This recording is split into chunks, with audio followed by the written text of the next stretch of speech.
नमो नारायण। संक्षिप्त भागवत भाग 58। बलराम जी ने रुक्मिणी के भाई की हत्या क्यों किया? रुक्मिणी का कृष्ण के प्रति वैर मानना। रुक्मिणी जी और उनका समस्त परिवार कृष्ण से विवाह करना चाहता था, पर उनका बड़ा भाई रुक्मी इस विवाह के विरोध में था, क्योंकि वह कृष्ण के प्रतिद्वंद्वी शिशुपाल से मित्रता रखता था और उससे ही अपनी बहन का विवाह करवाना चाहता था।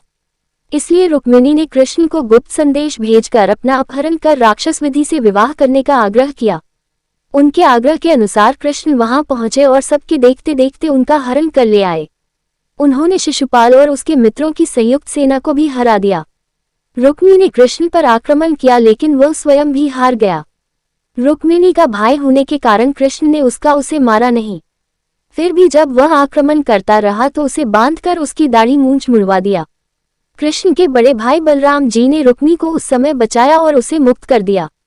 लेकिन रुक्मिणी अपने अपमान और पराजय को कभी नहीं भूला। वह अपनी बहन को बहुत प्रेम करता था, लेकिन कृष्ण के प्रति उसमें वैर भाव बना रहा। उसने प्रतिज्ञा कर रखी थी कि कृष्ण को मारकर अपनी बहन को लाए बिना वह राजधानी में प्रवेश नहीं करेगा। इसलिए वह राजधानी नहीं गया, बल्कि एक दूसरा नगर बसा कर वहीं रहने लगा। प्रद्युम्न रुक्मवती विवाह। रुक्मिणी की एक पुत्री थी जिसका नाम था रुक्मवती। उसके स्वयंवर में कृष्ण रुक्मिणी के पुत्र प्रद्युम्न आए थे, जहां रुक्मवती ने उन्हें अपना पति चुन लिया। विरोध करने वाले राजाओं को हराकर प्रद्युम्न रुक्मवती को ले गए और द्वारका में दोनों का विवाह हुआ। इस विवाह से रुक्मिणी की कृष्ण के प्रति शत्रुता और बढ़ गई। अनिरुद्ध रोचना विवाह। प्रद्युम्न और रुक्मवती के पुत्र का नाम था अनिरुद्ध। अनिरुद्ध का एक विवाह बानासुर की पुत्री उषा से हुआ था और दूसरा रुक्मिणी की पौत्री रोचना से। दोनों परिवारों में हुए पहले के दोनों विवाहों के विपरीत इस विवाह का उद्देश्य था दोनों परिवारों की शत्रुता को समाप्त करना। रुक्मिणी अपनी बहन और पुत्री दोनों से बहुत प्रेम करता था। उसके विरोध के बावजूद दोनों ने विवाह किया था और दोनों अपने अपने पतियों के साथ सुखपूर्वक जीवन बिता रही थीं। इसलिए रुक्मिणी ने अब सोचा इस शत्रुता को समाप्त कर देना चाहिए।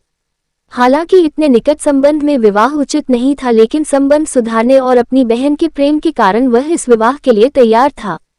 कृष्ण बलराम भी मान गए। इस विवाह उत्सव में सम्मिलित होने के लिए कृष्ण, बलराम, रुक्मिणी, प्रद्युम्न, सांब इत्यादि यदुवंशी द्वारका से भोजकट आए। यह विवाह निर्विघ्न समाप्त हो गया। लेकिन ऐसा संयोग बना कि जो विवाह पुरानी शत्रुता को समाप्त कर संबंध सुधारने के लिए किया जा रहा था, उसी विवाह समारोह के दौरान रुक्मिणी की हत्या हो गई। बलराम रुक्मिणी में द्यूत क्रीड़ा। विवाह के बाद कलिंग के राजा और उसके कुछ सहयोगियों ने रुक्मिणी को बलराम जी को पासे खेलने के लिए आमंत्रित करने के लिए उकसाया। तुम बलराम को पासों के खेल में जीत लो। बलराम जी को पासे डालने तो आता ही नहीं, लेकिन उन्हें खेलने का बहुत बड़ा व्यसन है। वे सब वही लोग थे जो पहले से ही कृष्ण बलराम से प्रतिद्वंद्विता रखते थे और किसी तरह उन्हें नीचा दिखाना चाहते थे। इन लोगों के बहकावे में आकर रुक्मिणी ने बलराम जी को पासे खेलने के लिए बुलाया। दोनों में पासे चौसक का खेल होने लगा।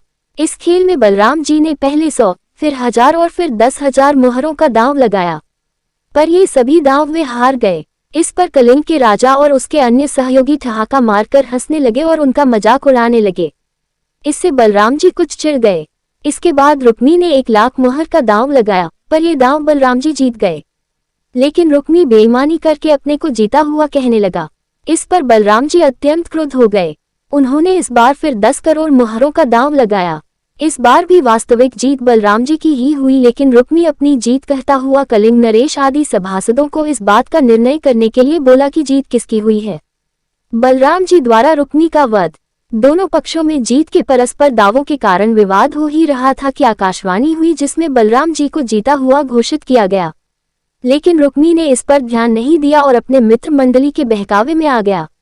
बलराम जी रुक्मिणी द्वारा किए गए आक्षेप और उसके मित्रों द्वारा किए गए उपहासों से इतने क्रुद्ध हो गए कि उन्होंने एक मुदगर उठाया और उसी मांगलिक सभा में रुक्मिणी को मार डाला। कलिंग नरेश, जो अभी तक बहुत हंस रहा था, उठकर भागने लगा, लेकिन बलराम जी ने पकड़कर उसके दांत तोड़ दिए। उन्होंने अन्य राजाओं को भी मुदगर के प्रहार से घायल कर दिया। रुक्मिणी हरण के समय जब कृष्ण रुक्मिणी को अपमानित करने लगे थे, तब बलराम जी ने ही उन्हें संबंधियों के वध की बुराई बताकर ऐसा करने से रोका था। लेकिन इस समय उन्होंने स्वयं उसका वध कर दिया। इस सभा में कृष्ण और रुक्मिणी भी उपस्थित थे। कृष्ण के लिए एक तरफ उनके भाई थे तो दूसरी तरफ उनकी पत्नी। वो दोनों में से किसी को नाराज नहीं करना चाहते थे, इसलिए समस्त घटनाक्रम के समय वे चुप रहे। बलराम जी नवविवाहिता रोचना को साथ लेकर अन्य यदुवंशियों के साथ द्वारका चले आए।